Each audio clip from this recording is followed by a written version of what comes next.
Hey everybody, today's video is called The Angel's Message to Daniel. And today we continue our pass-through study here in the book of Daniel, where we're going to be looking at Daniel's vision of the mysterious man.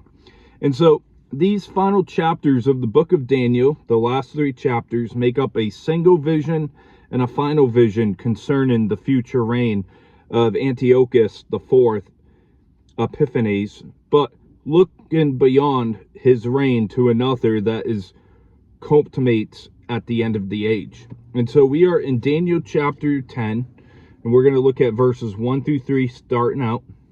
It says, "In the third year of Cyrus, king of Persia, a message was revealed to Daniel, whose name was called Belteshazzar.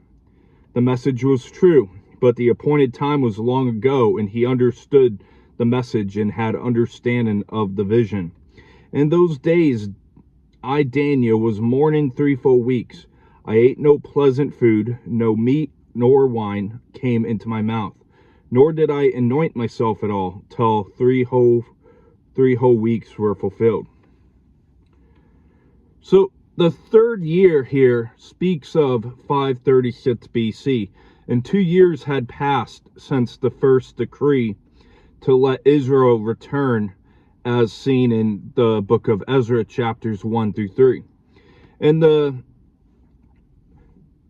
repatriated exiles returned to the land to rebuild the temple, but would soon have to cease their efforts temporarily, as seen in Ezra chapter 4, verse 24. In Daniel, he mourned likely because of the state of Jerusalem, and he voluntarily abstains from choice foods such as meat and wine to identify with the trials that he sees his brothers and sisters in Judah in, as seen in Nehemiah 1:4, Isaiah 61 verse 3 and 4, Isaiah 64 8 through 12, and Isaiah 66 verse 10. And so this chapter, it sets the stage for the spectacular prophecy of Daniel, which described a time of great persecution and testing for God's people of Israel. And Daniel wasn't practicing fasting, but self-denial here. So we have to be mindful when we read verse 3, when he abstained from food, wine, and meat, and all those things. He was doing it for self-denial purposes. Verse 4 through 6, it says, "Now on the 24th day of the first month, as I was by the side of the great river, that is, the Tigris, I lifted my eyes and looked, and behold, a certain man clothed in linen, whose waist was girded with gold of Uphaz. His body was like beryl, his face was like the appearance of lightning, his eyes like torches of fire, his arms and feet like burnished bronze in color, and the sound of his words like the voice of the multitude." So theologians divide over the identity of this certain man, whether it's Jesus pre-incarnate or an angel such as the one who spoke to Gabriel in Daniel 8:21, or perhaps Gabriel himself, as in Daniel 9:21. Regardless, we see Daniel describe the certain man's appearance here. And it's much like of that what we see in the revelation given by John of the glory of the Lord. And so he reflects as one of the divine attendants, such as John's revelation in Revelation chapter 1. And I personally don't believe it's the archangel Michael here from whom he needed assistance. But one way or another, Daniel's reaction was similar to the apostle John's. And we know that from Ezekiel's vision in Ezekiel 9:2, that Ezekiel saw angelic figures clothed in linen.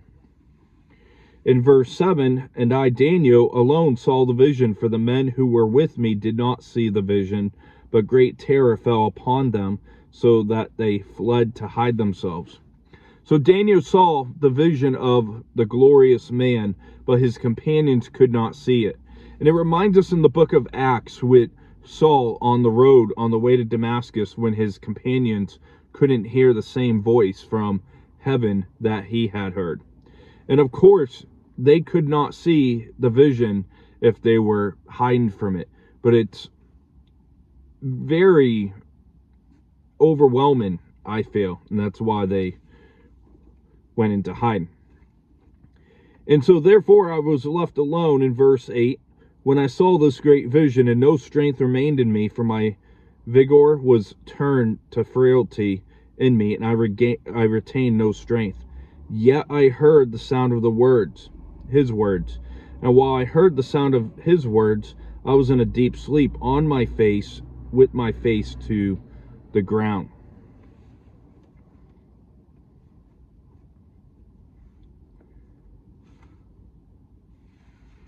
So as godly as Daniel was, he was undone by the vision of the glorious man.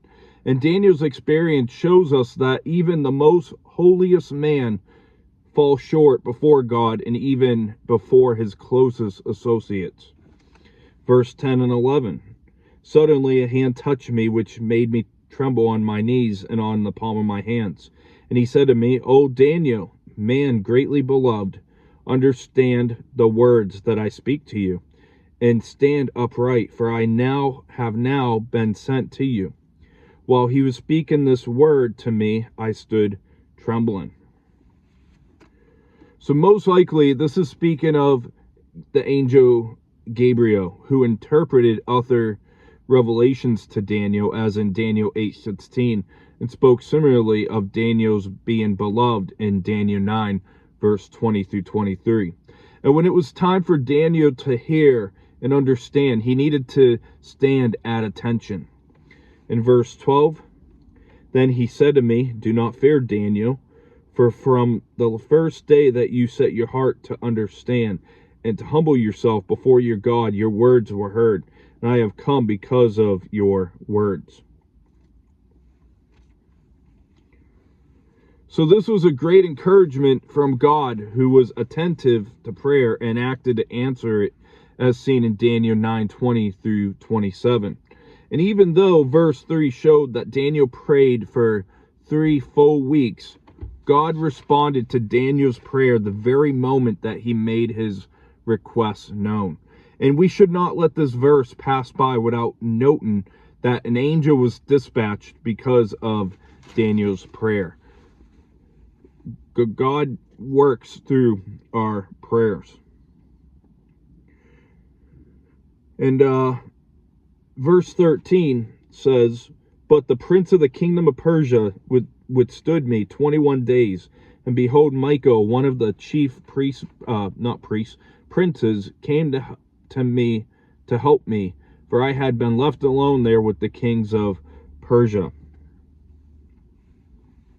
So the 3-week delay was due to an evil angel opposing Gabriel in heavenly warfare.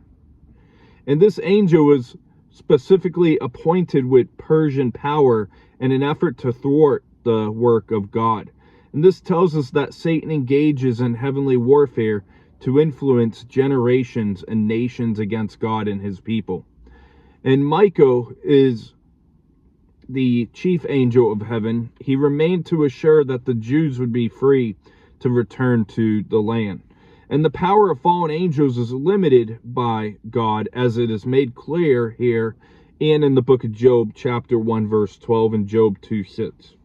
And the prince of the kingdom of Persia could delay the angel who came to Daniel, but he could not prevent him from carrying out his mission. And in verse 14, now I have come to make you understand what will happen to your people in the latter days. For the vision refers to many days yet to come. So this refers to the future plan of God for his people, extending from Daniel's time to that of the Antichrist. In verse 15 through 19, when he had spoken such words to me, I turned my face toward the ground and became speechless. And suddenly one having the likeness of the sons of men touched my lips, that I opened my mouth and spoke, saying to him who stood before me, my Lord, because of the vision my sorrows have overwhelmed me, and I have retained no strength. For how can the servant of my Lord talk with you, my Lord, As for me, no strength remains in me now, nor is any breath left in me. Then again, the one having the likeness of a man touched me and strengthened me. And he said, O man greatly beloved, fear not. Peace be to you. Be strong. Yes, be strong. So when he spoke to me, I was strengthened and said, Let my Lord speak, for you have strengthened me. So Daniel started on the ground, then stood up, and now back on his face again. And Daniel, he was so severely affected by this vision that he could barely breathe, much less could he deal with prophetic complexities. And God touched Daniel through an angel, and Daniel was strengthened for the third time, showing the overwhelming trauma of divine presence and revelation. Very powerful. And so verse 20 says, Then he said, Do you know why I have come to you? And now I must return to fight with the prince of Persia. And when I have gone forth, indeed, the prince of Greece will come. But let's wait on verse 21 with the but there.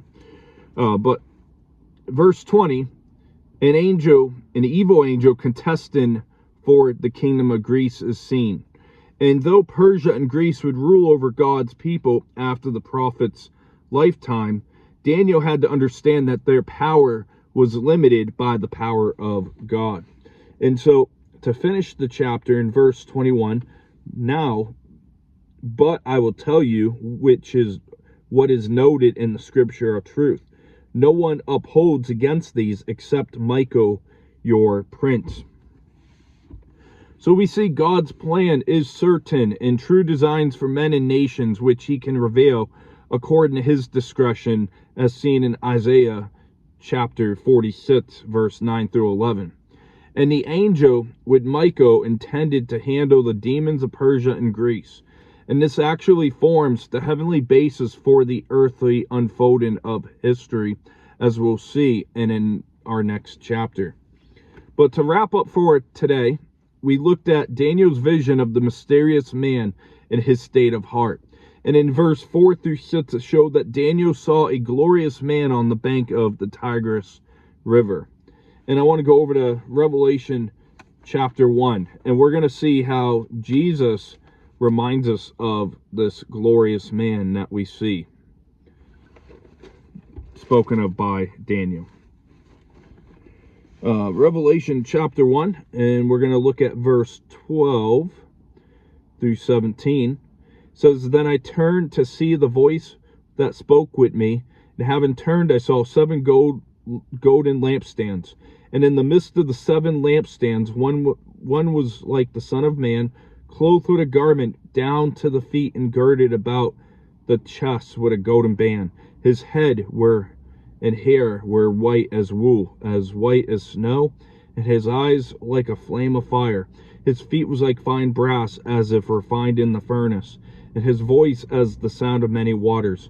He had in his right hand 7 stars. Out of his mouth went a sharp two-edged sword, and his countenance was like the sun shining in strength. And when I saw him, I fell at my feet as dead. But he laid his right hand on me, saying to me, and I'm actually going to, the number that they do for your footnotes in the Bible threw me off there for a second. He laid his right hand on me, saying to me, Do not be afraid. I am the first and the last. So as mentioned, he reminds us of Jesus, and Daniel's reacted similar as John's revelation. Let's go over the gospel according to Luke chapter 24.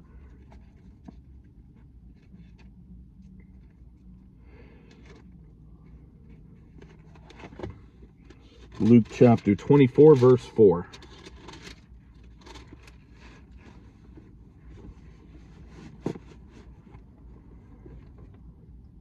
Says here, And it happened, as they were greatly perplexed about this, that behold, 2 men stood by them in shining garments.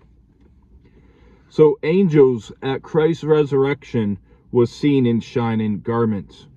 And verse 7 shows Daniel's companions are terrified yet unseen in Daniel chapter 10.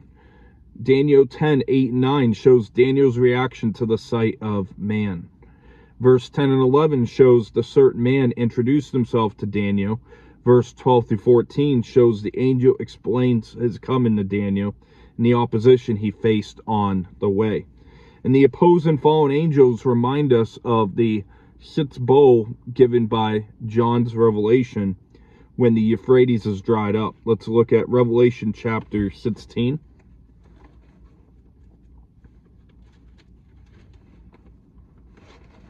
Revelation chapter 16, verse 12 through, we're just going to read through verse 14. So, Revelation 16, verse 12 through 14. Then the sixth angel poured out his bowl on the great river Euphrates, and its river was dried up, so that the way of the kings from the east might be prepared. And I saw 3 unclean spirits like frogs coming out of the mouth of the dragon, out of the mouth of the beast, and out of the mouth of the false prophet. For they are spirits of demons performing signs which go out to the kings of the earth and of the whole world, to gather them to the battle of that great day of God Almighty. And let's look at spiritual warfare, Ephesians chapter 6, verse 10. And we're going to do through verse 12, I believe there. So Ephesians 6:10 through 12. Finally, my brethren, be strong in the Lord and in the power of his might. Put on the whole armor of God, that you may be able to stand against the wiles of the devil. For we do not wrestle with flesh and blood, but against principalities, against powers, against the rulers of darkness of this age, against spiritual hosts of wickedness in the heavenly places. So we see spiritual warfare between the faithful and fallen angel in Daniel's vision. And on 3 occasions, Jesus referred to Satan as the prince of this world. And I just want to read one of them in John, the Gospel according to John chapter 12 and verse 31. There's a couple others, and you can find them later. John 12:31, now is the judgment of this world. Now the ruler of this world will be cast out. So Michael and Daniel is associated with Revelation chapter 12 with the battle of the good and evil angels. And let's go over the book of Jude. It's a single chapter book right before Revelation, and I actually love the book.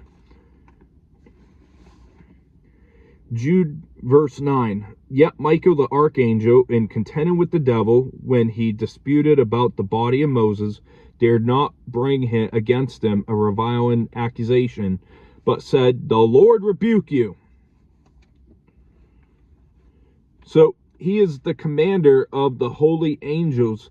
He's the chief angel of heaven. So we see Michael's major position that he holds. So back on prayer, because we don't just see, angels in chapter 10. We talked somewhat on prayer. We should note that persistence in prayer is necessary to train us. And Daniel 10:15 through 19 showed Daniel is strengthened in his weakness. And the chapter ends with the angel introducing his message to Daniel. And that's going to wrap up today's study, and we'll see you next as we go into chapter 11 next week, sometime early in the week probably, where we're going to be looking at Antiochus and the Antichrist revisited. So we're going to be in chapter 11 next, and that one might be a little bit harder to get through because there's so much historical information in that one. But we are getting close to here to finishing our study through the book of Daniel, and Lord willing, by next weekend we're going to be starting the book of Hosea. So I hope that you have a great rest of your weekend. God bless.